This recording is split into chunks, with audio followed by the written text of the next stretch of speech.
And now, tonight's presentation of radio's outstanding theater of thrills, Suspense.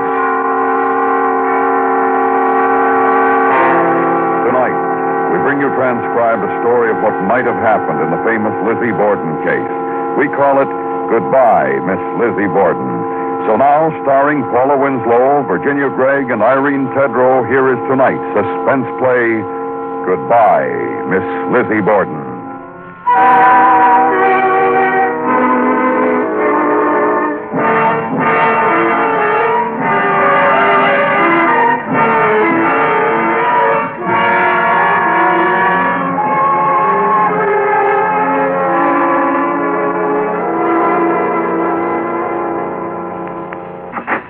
Borden. Oh, no, you can't come in. My sister won't see you. Please, take your shoe out of the door. So this is the scene of the crime. Oh, please. Corpse found over there. Please, my Blood sister. spattered all over the walls. Had them repapered, haven't you? Oh. Nice happy pattern, too. Oh, this is the picture, isn't it? The one that had 46 blood spots on it. You're Miss Lizzie Borden, I presume. Oh, no, I must say you're not what I expected. Out west where I come from, when a woman's tough, she's tough. Now, Miss Lizzie, I am not Miss Lizzie. I am Miss Emma. Oh, the sister. That accounts for it.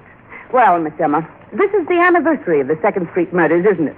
It's just a year since Mr. and Mrs. Borden were murdered by... Since my father and stepmother died.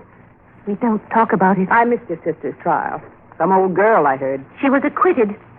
We don't talk about it. Of course not. But the public is interested, you know. Now, I'm from Cripple Creek, Colorado, Miss Emma. Greatest town on earth. Pick up gold right on the streets. I represent the Cripple Creek Record, and I'm here to get some impressions for my paper. 2nd Street Revisited and all that. Oh, you're one of those nasty female reporters. Oh, Lizzie hates reporters. I know she won't listen to you for a minute. Oh, well. Hey, isn't that a picture of Pike's Peak on the wall? Oh, yes. It's quite artistic, isn't it? Uncle Morris brought it back to me from the gold fields. It's all he brought back. He painted it himself. Now, isn't that a coincidence? I'm from the Pikes Peak Goldfields myself. Oh. Morris.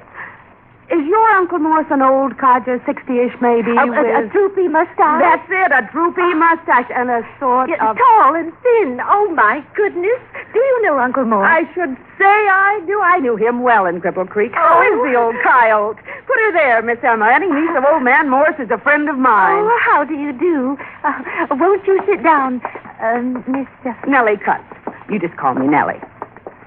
Now, as I was saying, I represent the Cripple Creek Record, and I'm on kind of a roving commission to report how things are on this side of the range. And listen, this Borden story's got everything. New England old maid, Sunday school teacher, and all that. Just as a story, you know. Color?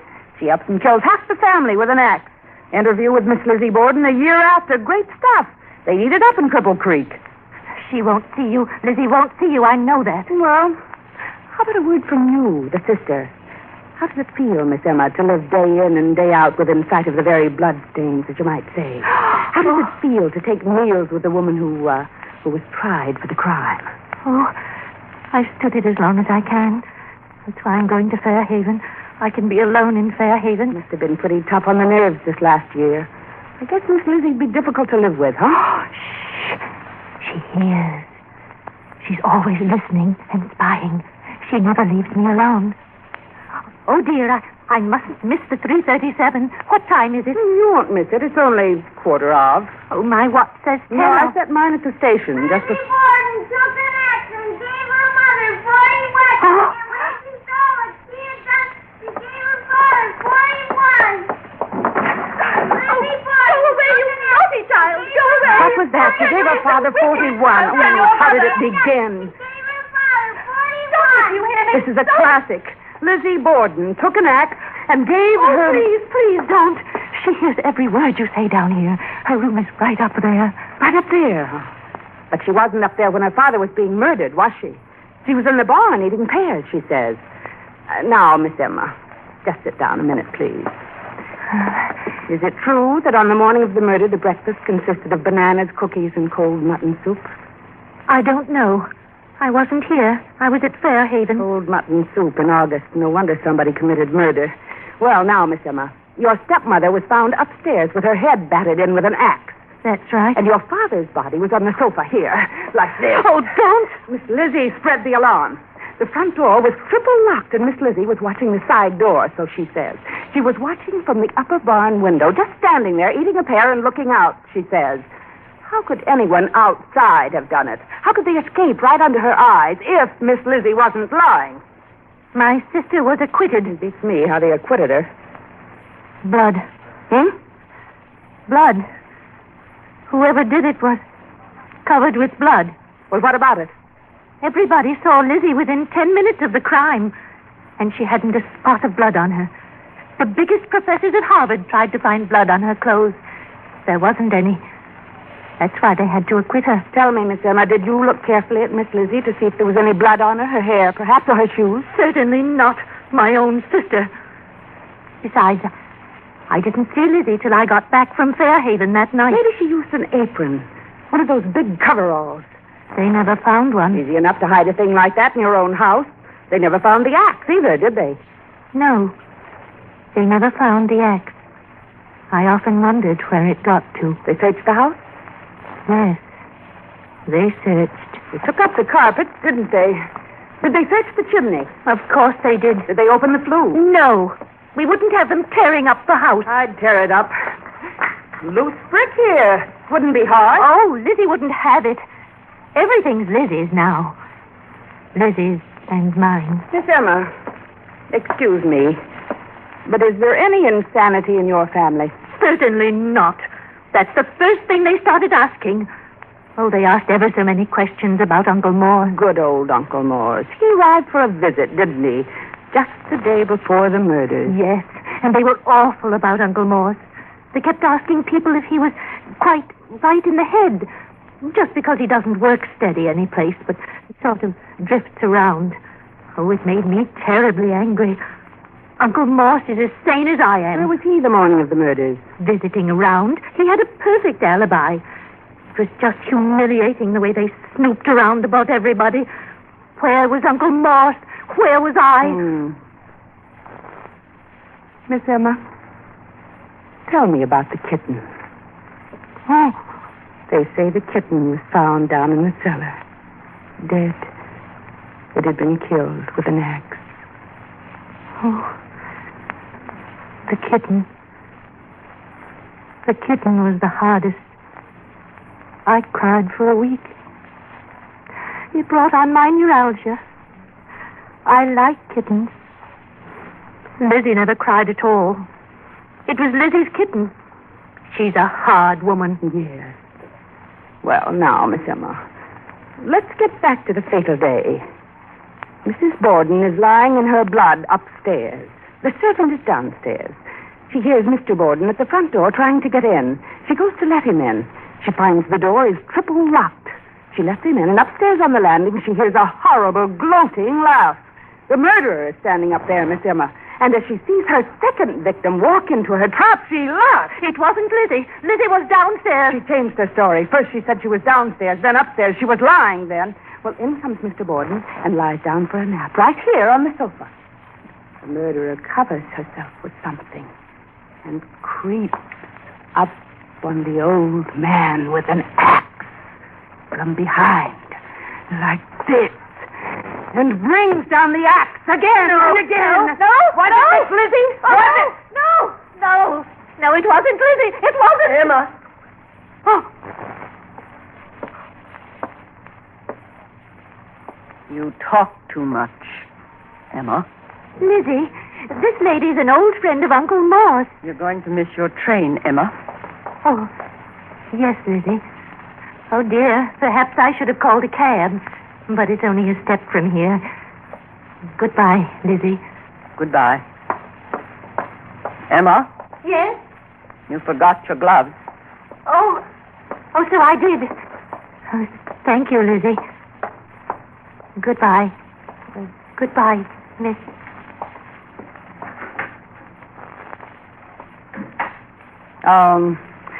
I represent the Cripple Creek Record, Miss Lizzie. A friend of Uncle Morse? What color hair has the old man got?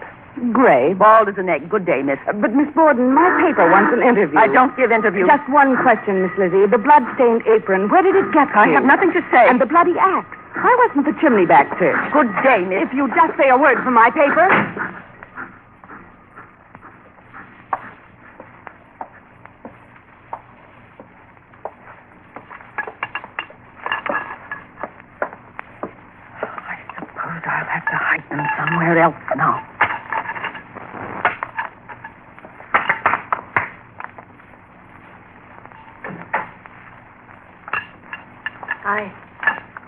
I missed the train.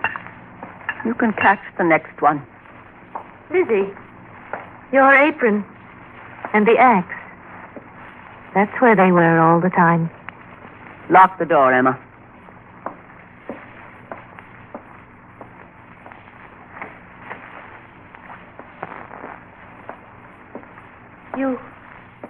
You hid them there after.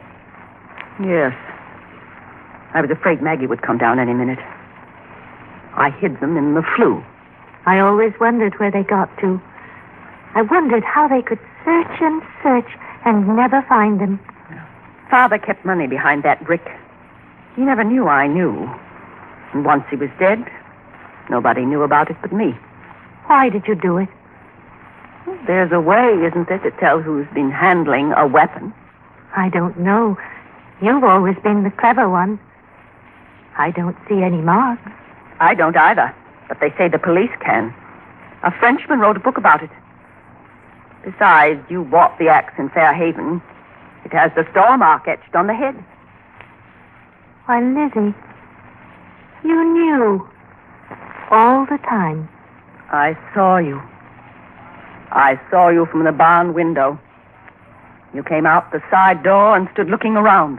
And I saw your face. It was all I needed. You ran to the street and I came in and found Father. It was my apron. And the blood. You needn't have used my apron, Emma. It was the handiest, Lizzie. And you brought the axe from Fairhaven. I only had a minute. I hid them in Father's hiding place. They were safe until that newspaper snooper began to get ideas. Why did you hide them, Lizzie? But what else could I do? I hated her too, Emma. Oh, you don't remember our mother as I do. You couldn't have hated Mrs. Borden as I did. But Father... Why, Father? After what he did to Mother? Marrying that woman so soon after? You were always soft over Father, Lizzie. It's a relief, I suppose. Oh, time after time I wanted to ask you about things when they were asking me questions, cross-examining, keeping after me. Oh, I wanted so badly to know, so I would know what to say, but I never dared ask you. They had spies about me all the time. Oh, I made so many mistakes. When they asked if I'd seen anybody leave the house, I was on my guard not to mention you. I said no, nobody. So they decided it couldn't have been a stranger that did it. It must have been Lizzie. Oh, I ought to have said I saw the murderer leaving, a big bearded man with a bloody axe. But I wasn't used to lying. And when I went on the stand and told the truth, that I hated her worse than you did, they were sure I was lying to cover you. I had to lie about the laugh. I had to change my story and say I was up there laughing. Otherwise they would have started asking who was laughing. Whose laugh sounds like Lizzie's? Mine? I haven't laughed since. Neither have I. I haven't laughed since I found my kitten dead. Oh, Lizzie, having to kill the kitten was the hardest. It brought on my neuralgia. I cried for a week over the kitten. I know you did. I cried because I had to do it, Lizzie. Oh, I should have understood then. After that kitten, I should have been on guard. You know, I was afraid at first they'd find out you'd been away from Fairhaven. Oh, I prayed for guidance, Lizzie. All the time I was at Fairhaven, I stayed in my room and prayed for guidance. What's that got to do with it? Why, don't you see? When the answer came to me, I just got the axe and started for Fall River. They thought I was still in my room. What a risk that was. Oh, no risk, Lizzie. My prayers for guidance were answered, don't you see? I was protected. I protected you. Why? I wonder why. Oh, I don't know. Because I've always protected you, I suppose. Because I enjoyed having the laugh on everybody, maybe. I never guessed. You had the laugh on me, didn't you, Lizzie? Didn't you know I knew? No, of course you didn't. What would you have done if they'd found you guilty? Oh, gone through with it, I suppose. I'd have gone through with it before I'd given in to them. I guess you would. You were always a wicked, stubborn thing. Oh, I used to get sick of it. The jail reporters examining, cross-examining. I'd get sick of it and think I'd had enough. I'd tell them now the truth. And then that prosecutor would come along with his pious face like a public statue. And the very thought of giving in and admitting I'd lie would make me say, no, I'll face it. They won't break me. And they didn't. No, they didn't. Besides, it would have been giving in for nothing. They wouldn't have believed me. I suppose they wouldn't. I used to wonder, if they found me guilty, what would you have done? I used to wonder, too. But I had my guidance. I didn't let it worry me. No, it didn't worry you. Me sitting there in court day after day, the crowd hating me. I know, Lizzie. Oh, how do you know? How do you know what I went through? The crowd staring, thinking I did it. The women who hiss at you at the courtroom door, they hate you. They want to see you dead. What do you know about it? What do you know about it, Lizzie? You had the easy part. You didn't have to do it. I thought it would be like chopping wood. It isn't. Wood splits. The other strikes back. It stops you. Wood doesn't bleed, Lizzie. It doesn't fly. Jump at you.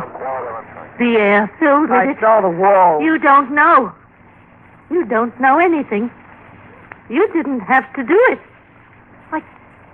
I didn't want to. Listen, there she is. Mrs. Borden, going up the stairs. I'll have to hurry. Mrs. Borden's gone, Emma. She's been gone for a year. No, she's upstairs. Don't stop me. Put down the axe, Emma, and come with me. Where? Just across the street to see Dr. Bowen. Oh, so you can put me away. So you can shut me up. I'll not be shut up, Lizzie. I wasn't meant to be shut up. Just come and see Dr. Bowen. No, he'll put me away. I'll not have it, Lizzie. I'll die first. Oh, but I don't have to die, do I? Nobody knows but you. I'm not the one to die. Emma, what are you doing? I'm putting on my apron. I just explained to you, Lizzie. Blood spatters. You don't want me to spoil my best Bengaline, do you? Emma, listen to me. You have to go to Fairhaven. You'll miss the train. Emma. It won't take long. It's over in a minute, Lizzie. Emma, think what you're doing. You can't escape twice. Oh, yes, I can. I do what I have to do, and the rest takes care of itself. Oh, I don't want to. You must understand that. Emma, you don't have... Oh, yes. I knew as soon as I saw the axe. What else did you keep it for? I knew there was to be another. But I kept it to protect you, Emma. Oh, Lizzie, don't talk. It only makes this harder. Now, Lizzie. No. Here, give it to me. Oh, that's better. Miss Lizzie, can't you change your mind and give me a statement now Miss Irma's gone? Oh, there you are, Miss Irma.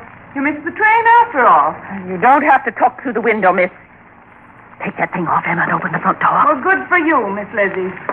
Give me the apron, quick. I'll cover the axe with the newspaper. You be quiet.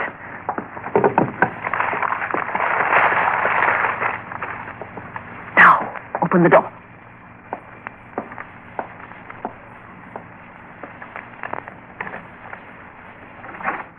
Oh, this is real nice of you, Miss Lizzie. Hot day. I hope we have rain. What's the weather forecast? What's the paper say? Fair and warmer, fair and warmer. Oh, fair and warmer. Now then, young woman, what do you want to know? Quickly, please. Tell me, Miss Lizzie, the murder weapon, was it ever found? What's your opinion? Where did it get to? I think the murderer carried it away with him. That's all you think? That's all, thank you very much. But I'm not through. I have nothing more to say. Miss Emma's leaving now. You can walk with her to the station. Well, hey, isn't this the Providence Journal? I hear they put out a scorching editorial wanting to know why these murders are still unsolved. Please don't. Emma, don't miss your train.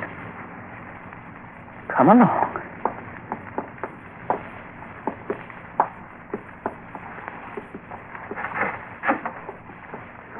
I'll send for my things, Lizzie. Very well, Emma. Goodbye, Lizzie.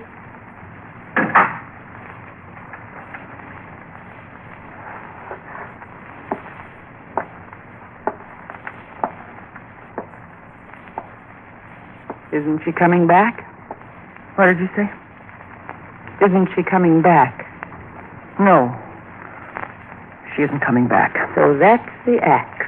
Whole thing torn wide open now, Will you give me a statement? Certainly not. Miss Emma thinks now you killed them, doesn't she? Did you, Miss Lizzie? No, I didn't kill them. Come on, you've been acquitted. You can't be tried again. I didn't do it. Then who did it? Was somebody in the house? There's the murder weapon.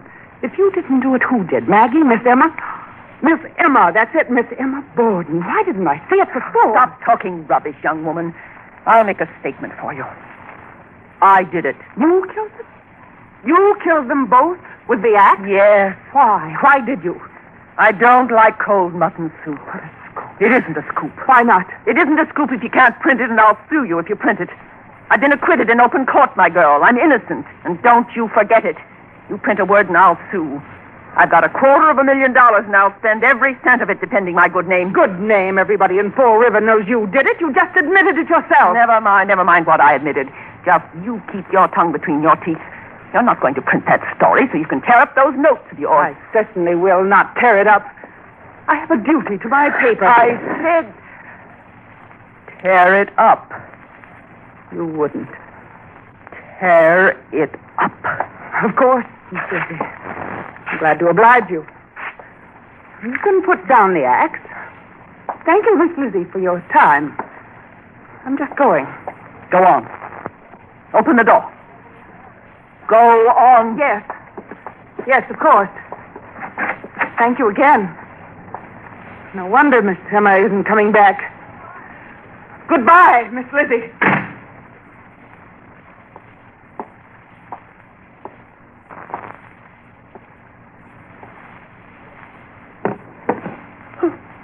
Lizzie Borden took an axe and gave her mother 40 whacks. And when she saw what she had done, she gave her father 41.